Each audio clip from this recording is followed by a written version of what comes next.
आणि यानंतर बातमी उद्धव ठाकरेंच्या पत्रकार परिषदेसंदर्भातली दुपारी 4 वाजता उद्धव ठाकरे आज महापत्रकार परिषद घेणार आहेत।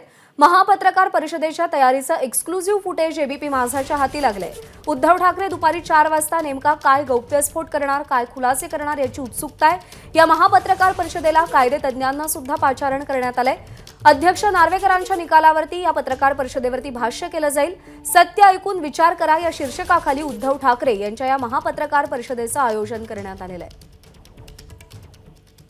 वैभव परब आपले प्रतिनिधी सध्या आपल्या सोबत आहेत। तर वैभव, अध्यक्षांच्या निकालानंतर होणारी ही मोठी पत्रकार परिषद, काय चर्चा या पत्रकार परिषदेची आणि किती मोठी ही पत्रकार परिषद असेल याची प्रचिती येते ही दृश्य आपण जर बघितली तर? नक्कीच आजची जी पत्रकार परिषदेला जे नाव देण्यात आलेलं आहे की महापत्रकार परिषद, त्याच महापत्रकार परिषदेला साजेल असा हा संपूर्ण सेटअप आपल्याला पाहायला मिळतोय। जवळपास 500 पेक्षा अधिक खुर्च्या आहेत त्या प्रेक्षक आणि पत्रकारांसाठी लावण्यात आलेल्या आहेत। मंचावर असतील ते मोजकेच लोक असतील ज्याच्यामध्ये महत्वाचे आज उद्धव ठाकरेंचे नेते, त्यांची वकिलांची फौज आणि त्यांचे काही महत्वाचे जे लीगल ऍडवायझर आहेत ते मंचावर असतील।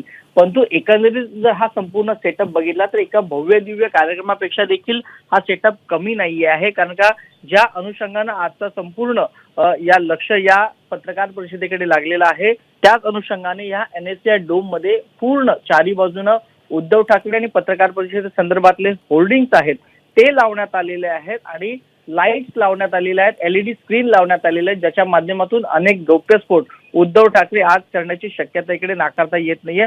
त्यामुळे जर आपण महत्वाच्या VVIP खुर्च्या पाहिल्या तर त्याच्यामध्ये आपल्याला पाहायला मिळतं की ज्या मीडिया कर्मींसाठी आहेत त्या जवळपास 100 ते 500च्या दरम्यान आहेत आणि ज्या सफेद खुर्च्या दिसत आहेत त्या अधिक प्रमाणात आहेत। कारण का मोठ्या संख्येनं इकडे कार्यकर्ते देखील येण्याची शक्यता नाकारता येत नाही। ज्यावेळेला कार्यकर्ते येतील त्यावेळेला यावेळेला मोठ्या प्रमाणात घोषणाबाजी होण्याची शक्यता आहे। त्यामुळे पोलिसांचा देखील इकडे बंदोबस्त वाढवण्यात येणार आहे, कार्यकर्ते मोठ्या प्रमाणात येणार आहेत आणि ही पत्रकार परिषद कार्यकर्त्यांना देखील ऐकता येईल अशी तयारी आहे ती इकडे करण्यात आलेली आहे। प्रज्ञा, वैभव, धन्यवाद दिलेल्या माहितीसाठी।